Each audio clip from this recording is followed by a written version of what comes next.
Octavia's Incredible Music Room Adventures. The Secrets of the Xylophone Dancer. Text and music by Susan Calkins. Illustrations by Robin Baird Lewis. Narrated by Saran Jane. Copyright 2020 Octavia's World Publishing. Sometimes, said Pooh, the smallest things take up the most room in your heart. A. Milne. Imani hobbled into the 4th grade classroom on crutches with a purple cast on her left leg. Her mother was right behind her, carrying Imani's backpack and an inflatable pillow. The morning bell hadn't rung yet, and the kids were milling around the room, talking and laughing. "You're back!" Fred shouted from the other side of the room. Everyone turned to look. "Hey, Imani, what happened to you?" Lindy called out. Jade and Samir headed towards Imani as she shuffled to her desk. "I broke my leg at soccer practice. It was so stupid. I tripped over the ball instead of kicking it." Imani's mom smiled at the kids as she set the backpack on the floor. She reached for the chair next to Imani and asked, "Jade, do you mind if we use your chair for now? I can ask Miss Mobley to get you another one." "Sure, no problem," said Jade. "I'll just take one of the extras from the back of the room." Imani's mother gently lifted the cast and put it on the pillow that she'd arranged on Jade's chair. "Ooh, not good. Does it hurt?" Fred blurted out. Imani shook her head. "It did at first, but not anymore. What really stinks is that I can't play soccer for 6 weeks, and I have to stay inside for recess." "Dang," said Fred. "That's brutal." "She'll be just fine," Imani's mom reassured them. "She just has to give it some time to heal."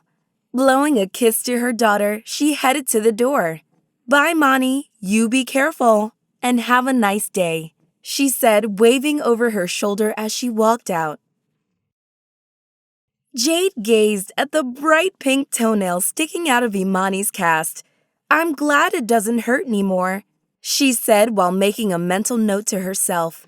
"Ask Mom if I can get some nail polish and do my toes tonight." "Can we sign it?" asked Samir. Everyone perked up at this idea. Jade quickly snatched a magenta marker from her pencil pouch.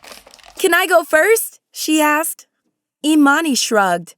"Sure, but I don't think that color will show up very well on a purple cast." "True," said Jade, as she exchanged it for a black one. Before Jade could write anything, though, the bell rang, and Miss Mobley walked in. "Good morning, everyone," the teacher announced. "Good morning, Miss Mobley," the kids replied in unison as they headed for their seats.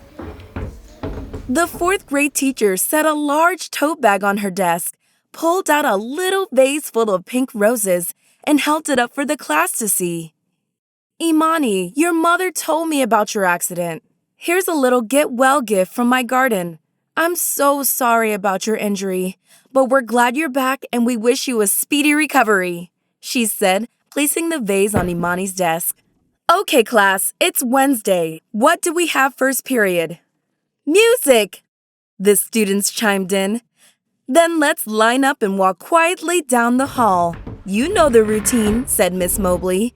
"Who'd like to be Imani's helper? Carry her pillow and walk slowly at the end of the line?" "I do." Me. "No, me." Samir jumped up from his chair, waving his hand. Imani smiled. "Thank you, Samir," said Miss Mobley. "Just let the others go first, and then the two of you can make your way down the hall." The 4th graders were excited about the percussion piece they were working on, and they didn't waste any time getting to the music room.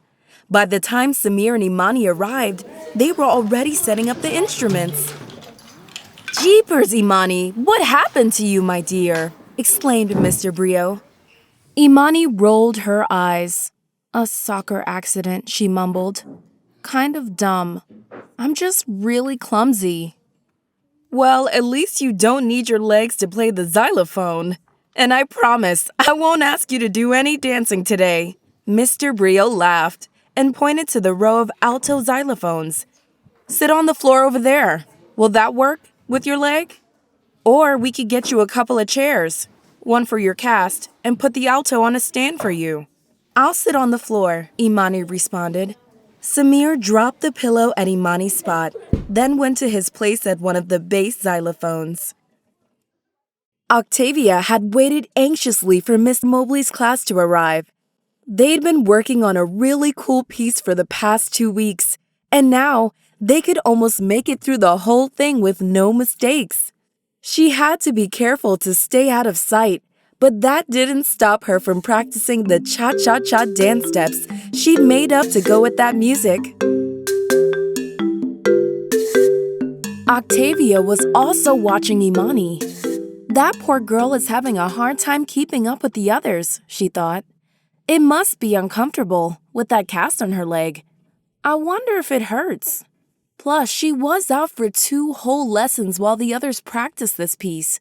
No wonder it's hard for her. The class finished playing again, and Imani leaned over to whisper in Lindy's ear. Sammy makes it look so easy. I'm just so bad at this.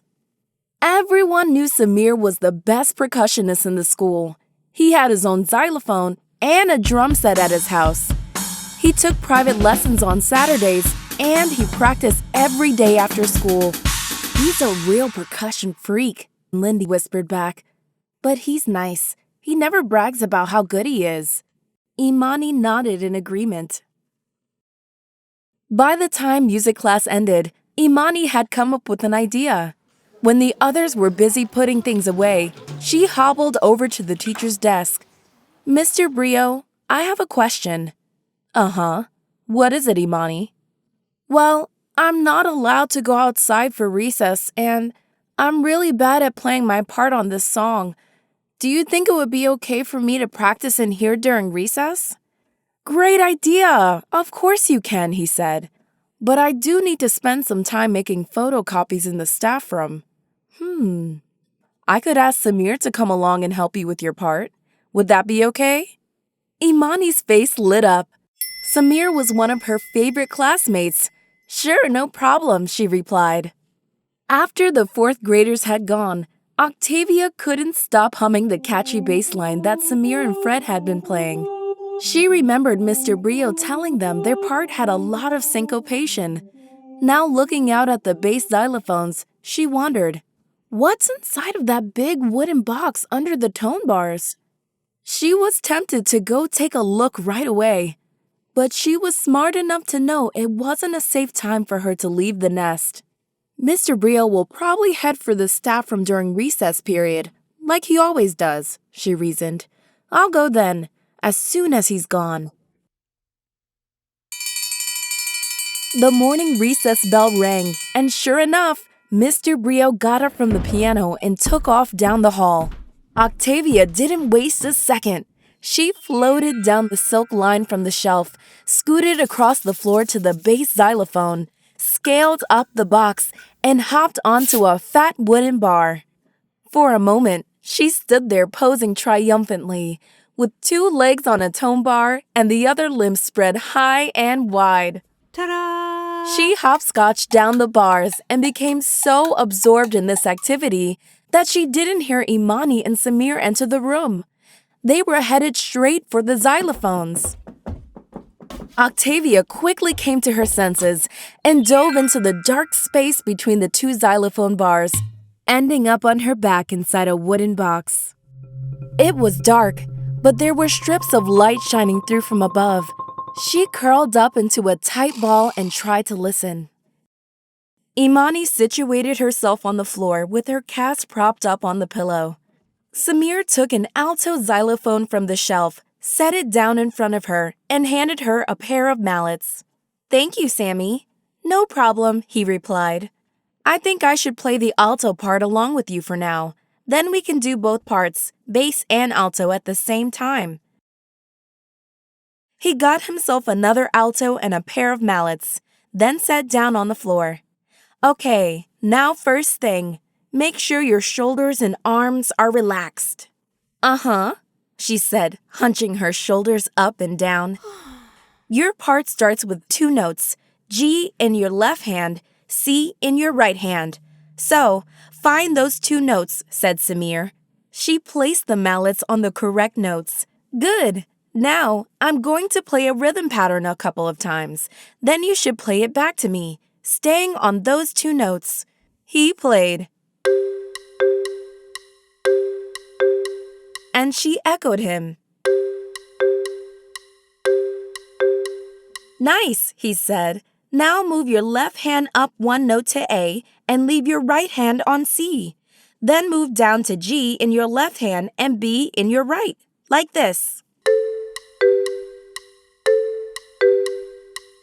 They continued practicing this way through the first and second sections of the piece. Then Imani said, I think I get it now. Let's try the first 8 measures. Could you play the bass part while I try and play the alto part by myself? Octavia remained huddled inside the wooden box of the bass xylophone. Their voices were muffled, but she could still hear everything they said. And now she was worried.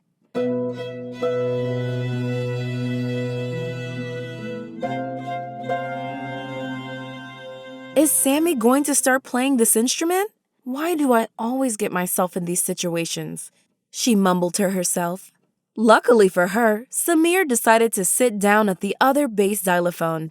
She breathed a sigh of relief, then crawled up to peer out between the bars so she could watch them. Samir glanced at Imani, readied his mallets, and counted off. 1, 2, 3, go! They played through the A section with no mistakes. Samir flashed 2 thumbs up, then offered her a few tips for playing the B section. In little time, they'd managed to perform both the A and B sections without a break. Imani was visibly pleased. Seeing this made Octavia feel happy too. That was fun! Let's play it again, exclaimed Imani. At first, Octavia just watched, but the rhythm was simply contagious. Without thinking, she hopped up onto one of the bars and started dancing. Suddenly, out of the corner of his eye, Samir caught sight of Octavia's movement. He jumped up yelling, "Ah!" Then he took off running to the other side of the room, waving his mallets in the air. Imani stopped playing. What happened, Sammy? She demanded. He was out of breath, barely able to speak. A spider! He managed to blurt out as he pointed towards the bass xylophones. Oh, said Imani, amused and not in the least bit alarmed. Octavia had slipped back into the bass xylophone before Imani could get a glimpse of her. It wouldn't hurt you, Imani said, looking at Samir. You know, I read Charlotte's Web during summer vacation, and I really think spiders are okay. Look, Sammy, that spider is probably more afraid of you than you are of it. My granddad told me that I shouldn't be afraid of little creatures like that. Come on, Sammy. A tiny spider is not going to eat you or anything, she continued. Besides, don't you remember our science lesson on insects? There are no poisonous spiders that live in our local habitat. Samir took a couple of deep breaths and timidly made his way back to his spot at the bass xylophone. Imani started playing this time. He joined in, with his eyes fixed on his mallets as he tried not to think about spiders. Imani, on the other hand, kept glancing at the bass xylophone. She hoped the spider would return so she could see it. You know, she said, my granddad, he loved to tell these African folktales about a spider named Anansi. There are tons of them. Anansi loved to play tricks on his neighbors. He wasn't really a bad spider, just kind of mischievous. In the end, he'd learned some sort of lesson, and his neighbors would always forgive him. You know, spiders can even help us sometimes. They eat other pests, like mosquitoes. She paused and let out a laugh. My dad made up a silly song about spiders when I was little. He'd sing it to me at bedtime. Oh, spiders can be scary, such quiet, creepy creatures.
From inside the xylophone, Octavia listened to Imani's song, and it made her feel hopeful.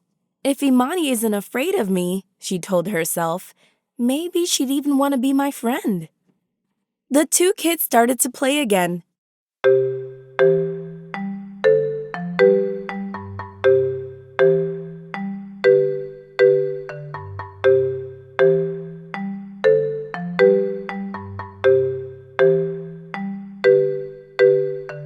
And right away, Octavia hopped up onto a xylophone bar and started dancing.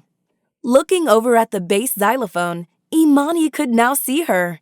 "It's dancing to the music!" she exclaimed. Then leaning toward Samir, she whispered, "Sammy, that little spider is dancing. All 8 of its feet are moving with the beat. For real!" "Yeah, sure," he replied. "Stop teasing me. I'm not gonna look at it."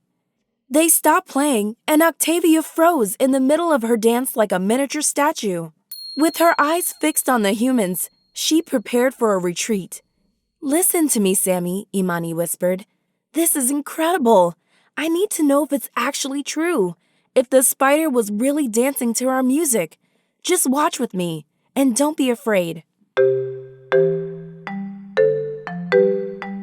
They started playing, and Samir shifted his eyes slightly to look at the other bass xylophone.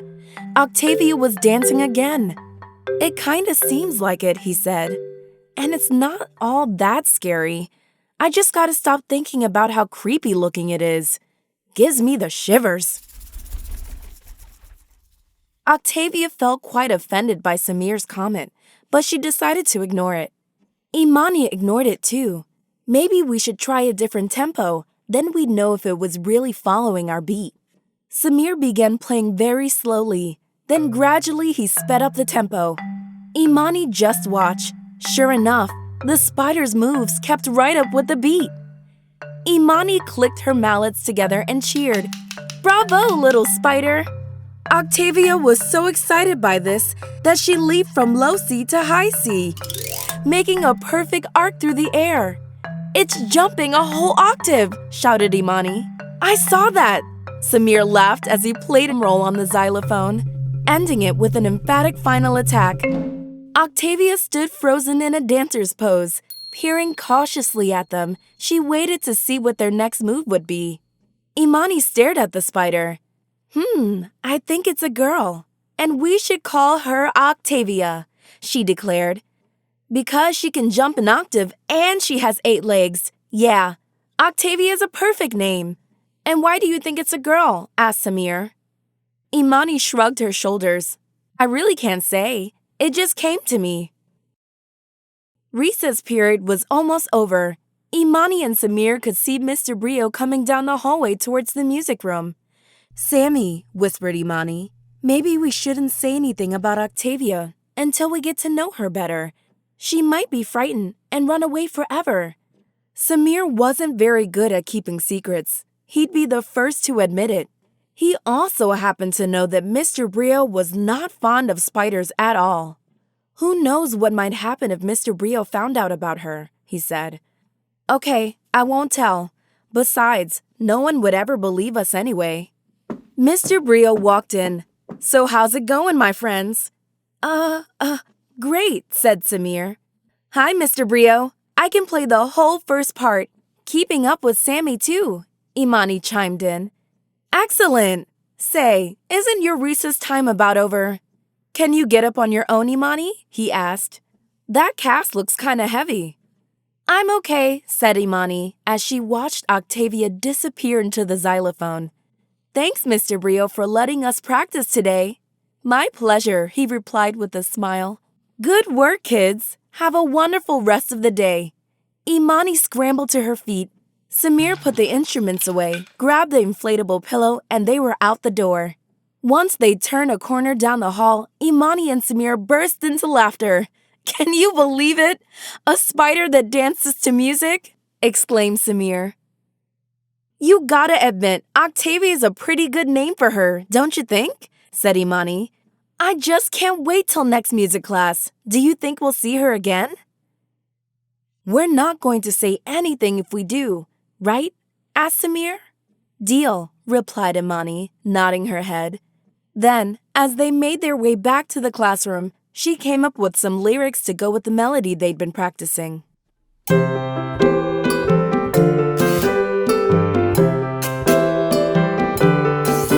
Octavia has 8 legs, 8 little legs to dance upon. Moving to the rhythm with so many feet. She can jump and turn, never missing a beat. She can dance all day and into the night. And her spider-like moves are out of sight. Dance, Octavia, 8 legs are better than 2. Please don't run away, if you'd only stay, baby, we'll dance with you.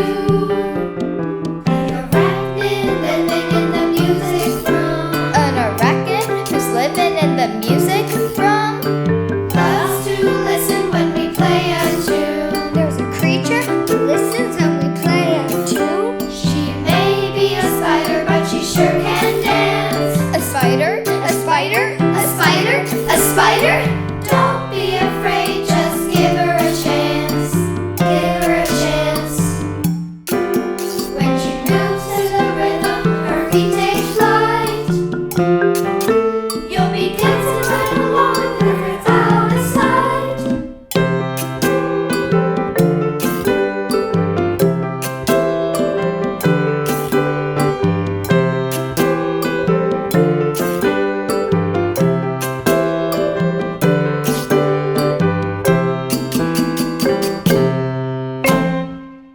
Octavia felt hopeful and inspired.